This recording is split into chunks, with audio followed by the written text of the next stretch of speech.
Assalamualaikum warahmatullahi wabarakatuh. Kali ini kita kedatangan tamu loh ya.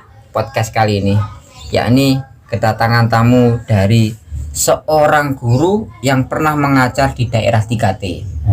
Ada yang tahu kalian anak-anak 3T itu? 3T adalah terdepan, terluar, dan tertinggal. Katanya sih seperti itu singkatannya. Nah, siapakah seorang guru tersebut? Kali ini bintang tamu kita adalah Pak Agus. Ya, halo. Bagaimana kabarnya Pak Agus? Alhamdulillah sehat Pak Nasrul. Oke. Nah, di sini nih kami nih lagi kepo ini Pak Agus. Apa sih yang dimaksud dengan 3T itu sih? Katanya terdepan, terluar, tertinggal itu apa yang dimaksud dengan 3T itu? Bisa ada penjelasan dari Pak Agus? Ya, begini Ustadz Nasrul. Pak, ngopi dulu ya. Oke. Nah, wilayah Indonesia ini kan tidak semuanya itu ada di daerah yang fasilitasnya terjangkau ya Pak Nasrul ya. Jadi ternyata di daerah kita itu juga ada daerah-daerah itu yang kondisinya itu masih tertinggal, dan dari pusat ibu kota Jakarta itu daerahnya jauh terluar, maksudnya terluar itu di batas-batas negara Republik Indonesia ini. Nah, kemudian terdepan juga sama perbatasannya. Jadi daerah-daerah pinggiran itu dinamakan 3T, terdepan, terluar, dan tertinggal. Ya kira-kira seperti itulah Pak Nasrul. Nah, terus itu panjenengan tuh kapan? Pas pada waktu ngajar di daerah 3T itu kapan? Tahun berapa?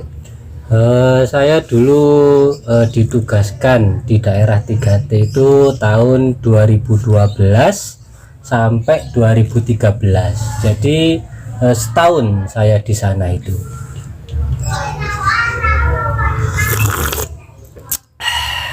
Itu daerah mana itu? Di daerahnya daerah mana? Kabupaten, kecamatan mana? Nah, dulu kami itu kan dari Universitas Negeri Malang. Kalau saya dulu berangkatnya, kemudian kami itu dipencar ke beberapa daerah. Nah, kebetulan saya sendiri ditempatkan itu di provinsinya namanya Sulawesi Utara, kabupatennya itu namanya Kabupaten Sitaro. Di sana itu kepulauan Pak Nasrul. Nah, pulau yang saya tempati itu namanya Pulau Tagulandang. Nah, mau lengkap lagi, nama kampungnya Kampung Batu Mawira. Tuh Pak Nasrul. Nah, ikut provinsi apa tadi? Sulawesi Utara. Nah, itu dulu di Google Map itu tidak ada Pak Nasrul. Jadi ketika saya dapat penempatan Kabupaten Sitaro, kami yang penempatan sana itu kan cari di Google Map. Nah, di Google Map itu tidak ada dulu. Jadi kami bingung. Nah, baru kami search lagi di peta itu, ternyata yang namanya Kabupaten Sitaro itu adalah kabupaten baru, pecahannya Kabupaten Sangihe. Jadi Sitaro itu adalah singkatan dari 3 pulau terbesar yang ada di sana: Pulau Siau, Pulau Tagulandang, dan Pulau Biaro. Nah, jadi kalau disingkat jadi Sitaro gitu Ustadz Nasrul. Itu sekitar tahun berapa? 2012. 2012 Ya. Nah, menarik sekali ya. Ini sambil ngopi ya. Iya. Agus ya, mohon maaf ini ya, kita podcast sambil santai di Cafe Kedai Alma. Oh, Kedai Alma. Ya. Daerah mana? Ini Kedai Alma daerah Kupang Panjaan Surabaya Pak Agus. Iya. Ya. Nah, menurut Pak Agus apa dan bagaimana pengalaman yang paling menarik pada waktu di sana? Pengalaman yang paling menarik menurut Pak Agus di sana? Ya. Bagi saya ini mungkin terkait agama ya Pak Nasrul ya. Karena di daerah sana itu kan mayoritas beragama Kristen. Nah, sedangkan saya kan Muslim. Jadi kalau saya ini di Jawa ya, di Jawa sini itu menjadi kaum mayoritas, tapi kalau di sana itu kami jadi kaum minoritas. Tapi alhamdulillah orang di Sulawesi Utara itu, di Kabupaten Sitaro itu sangat toleran sekali. Jadi kami meskipun kaum minoritas di sana itu kami dijaga, dirawat, dan bahkan dianggap sebagai anak sendiri. Nah, kebetulan saya di sana juga punya ayah angkat ya istilahnya ya. Ayah angkat dulu saya itu di sana tinggal bersama keluarga Mulingka Mumba. Nah, jadi yang Mulingka itu nama marga Pak Nasrul. Marganya papa. Yang marga Mumba itu marganya mama. Jadi kalau digabung nama keluarganya keluarga Mulingka Mumba. Oh gitu ya, ada marganya ya, Ada. kayak daerah Batak itu ya. Ya, seperti Batak itu. Nah, apa namanya?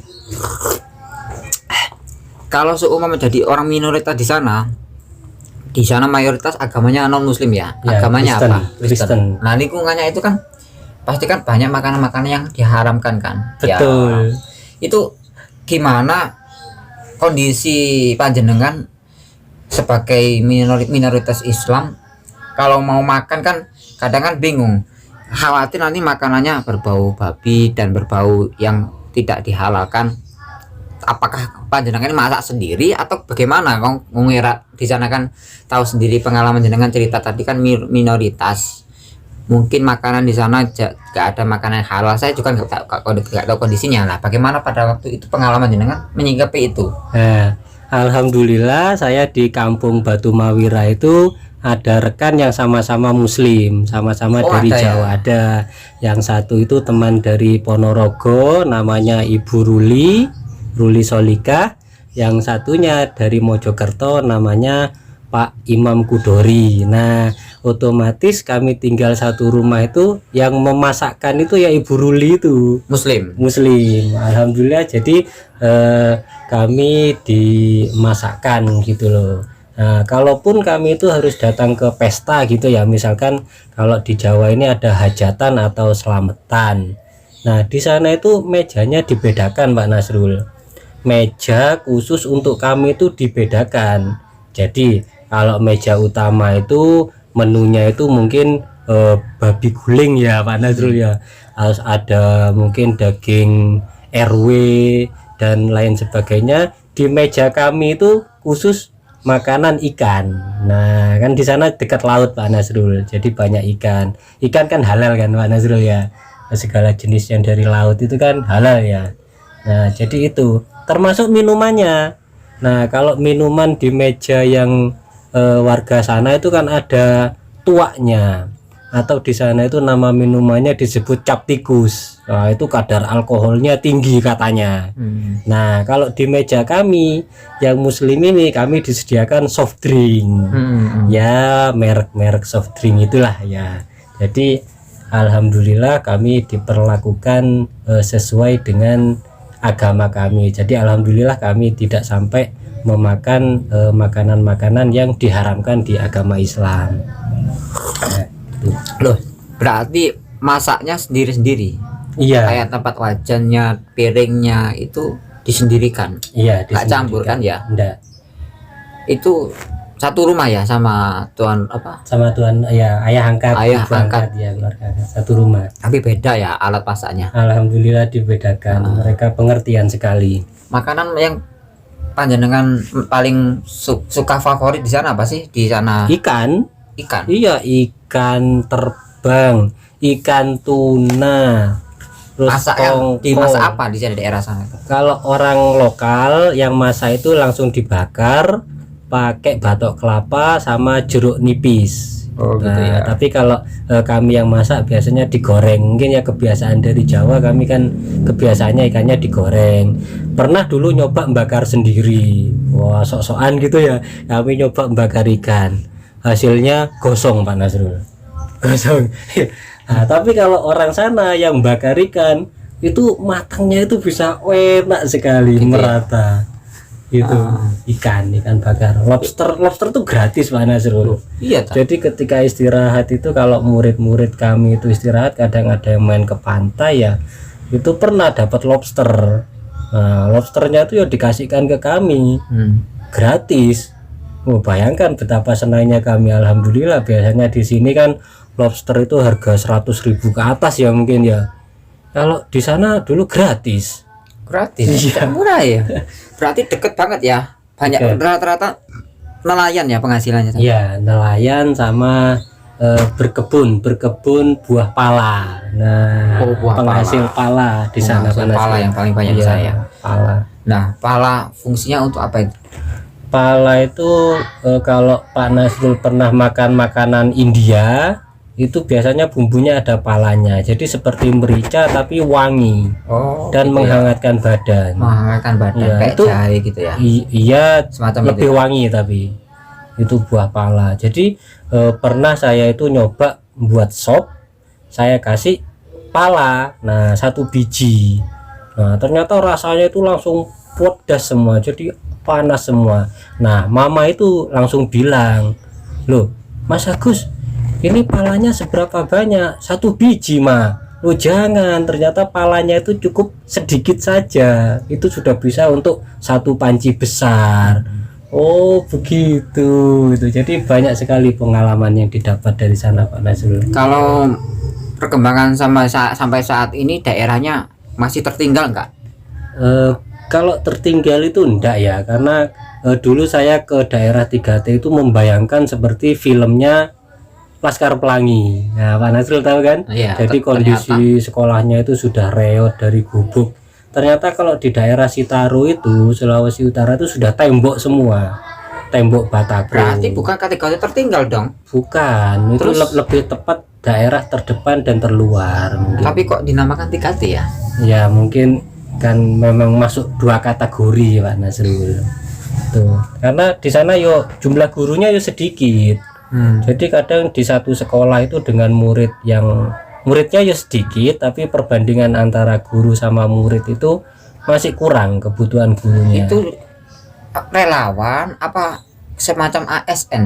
Nah itu relawan Pak Nasrul. Jadi kami ini program dari kementerian zaman menterinya Pak Nuh itu ada program untuk memeratakan pendidikan lah istilahnya, untuk mengatasi kekurangan guru di daerah-daerah 3T. Jadi ya kami itu relawan, tapi alhamdulillah dapat gaji setara dengan ASN di sana dengan durasi kontrak 1 tahun.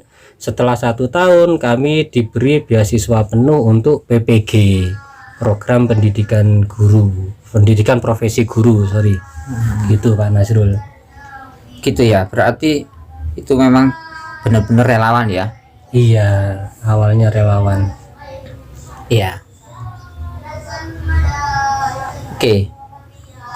Jadi pengalaman panjenengan itu semacam itu ya Pak ya? Iya, terus ada lagi yang unik ketika bulan puasa Pak Nasrul. Nah, ketika bulan puasa ini orang sana itu kan makannya banyak ya Pak Nasrul ya. Kalau makan tuh porsinya banyak. Nah terus ketika bulan puasa saya dan teman-teman kan puasa. Nah itu mama angkat sama para tetangga itu merasa kasihan kepada kami. Waduh mas, ndak makan ya dari pagi sampai sore sampai malam katanya. Apa ndak lapar itu? Enggak ma, ini sudah kebiasaan sejak kecil. Nah bayangan saya dengan saya menjawab seperti itu kan merendah kan ya, karena yo ndak hebat-hebat banget lah kami bisa menahan lapar selama itu, toh itu sudah kita latih sejak kita kecil. Nah tapi jawaban saya itu malah membuat mereka itu terheran-heran Pak Nasrul. Apa dari kecil Sonja ndak makan dari pagi sampai malam?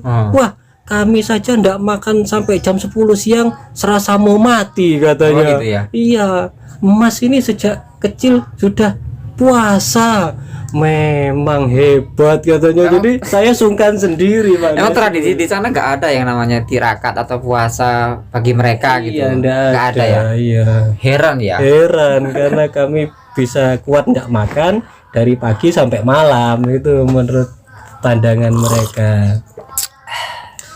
Itu. Oh iya Pak Agus, yang paling jenengan ingat bahasa apa yang sehari-hari, yang paling ingat bahasa Manado sana ya? Bahasa sehari-hari yang ya. paling ingat. Apa semua tiap hari? Ya ndak, kalau di sana itu kan bahasa Indonesia itu nyebutnya ya bahasa Manado. Bahasa Manado itu bagi mereka bahasa Indonesia. Kalau kita menggunakan bahasa Indonesia itu namanya bahasa buku. Nah, contoh bahasa Manado yang paling saya ingat dari pertama saya datang ke sana sampai sekarang ya torang semua basodara. Nah, torang semua basodara itu artinya semua orang ini bersaudara. Itu kalau bahasa Manado.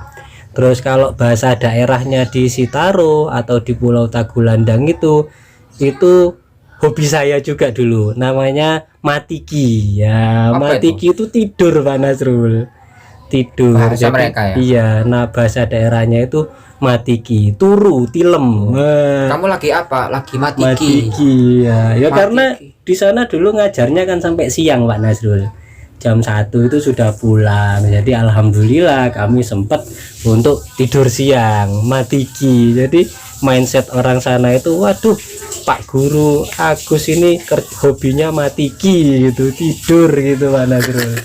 Terus kalau makan itu kumang gitu. Berarti punya bahasa sendiri kan? Iya. Bahasa Manado, bukan sehari-harinya bukan pakai bahasa Indonesia kan? Bukan. Ada bahasa daerah sendiri di sana ya. Ada. Nah, kalau komunikasi di sana dengan sama masyarakat sana pakai bahasa Indonesia. Pakai bahasa Manado itu. Jadi kami itu selama 2 minggu ya mungkin ya. 2 minggu itu masih adaptasi sama bahasa. Sulit sekali itu Pak Nasrul. Ya karena kami harus menyesuaikan dengan bahasa sana kan, di mana bumi dipijak di sana langit kita junjung kan. Jadi mau tidak mau ya kami yang harus menyesuaikan dengan bahasa sana. Ada yang 2 minggu adaptasinya kan, kami di sana itu sekitar 30 orang. Jadi dari 30 orang ini ya beda-beda jangka waktu belajarnya. Kalau yang cepat memahami bahasa itu 1 minggu sudah bisa bahasa daerahnya, ada yang sampai sebulan tuh masih bingung ada. Kalau saya alhamdulillah kira-kira 2 mingguan belajar bahasa itu. 2 mingguan. Iya, baru Emang harus ya? bisa. Harus bisa bahasa sana ya? Iya, kalau kita memaksa pakai bahasa buku, contohnya dengan murid ya, dengan siswa, saya memberi tugas, terus saya suruh mengumpulkan nanti. Nah, setelah maksud kita di Jawa kan nanti itu setelah jam pelajaran selesai. Tapi murid saya itu enggak ada yang ngerjakan tugas. Loh, saya heran Pak Nasrul. Loh, kok enggak dikumpulkan? Kan nanti harus dikumpulkan setelah jam pelajaran selesai. Nah, ternyata murid-murid dan orang-orang sana itu mengertinya nanti itu besok Pak Nasrul. Nah, jadi ketika saya bilang dikumpulkan nanti tugasnya itu dikirain buat besok, makanya mereka tidak ada yang mengerjakan. Loh, terus saya tanya, loh kalau mau ngumpulkannya nanti, opo nanti setelah jam pelajaran selesai? Sedikit lagi ya, jadi harusnya saya itu bilangnya, ayo anak-anak tugasnya dikerjakan, sedikit lagi dikumpulkan. Harusnya berarti yo mau tidak mau saya yang salah. Iya kan ya? itu Betul juga ya, sedikit lagi ya, ya bahasanya yang mendekat bahasa Indonesia itu sebetulnya sedikit lagi itu. Iya. Bukan bahasa Manado. Iya, cuman kita di sini kan tidak biasa. Nggak kan? biasa. Iya. Sedikit lagi kumpulkan, sedikit lagi aneh juga. Iya, gitu. Oke, kayak bahasa Malaysia ya, hampir Ya, hampir lah, deket kayak gitu ya. Hmm. Ya, mungkin itu saja. Ustaz, Pak Agus, Iya. ada yang mau disampaikan Mungkin sebelum closing untuk keluarga angkat kami yang ada di Kabupaten Sitaro, di Kampung Batu Mawira, mungkin terima kasih ya, kita sedikit flashback ke 9 tahun lalu. Terima kasih banyak dulu sudah menerima kami dan merawat kami serta menjaga kami. Terus untuk murid-murid saya yang dulu di sana mungkin sekarang sudah kuliah Pak Nasrul, mungkin udah kuliah semua ya. Iya, kejarlah cita-cita kalian setinggi langit, jelajahilah negara ini, tunjukkan kalian bisa membangun daerah kalian menjadi daerah yang maju. Nah, gitu. Jadi ya mungkin itu saja Pak Nasrul. Mantap. Terima kasih Pak Agus. Panjenengan ini amal jariahnya banyak ya. Jadi relawan di sana itu luar biasa pengalamannya. Bagi saya itu amal jariah yang pertama, yang kedua banyak motivasi dari Pak Agus buat kita dan mungkin buat untuk audiens yang mendengarkan.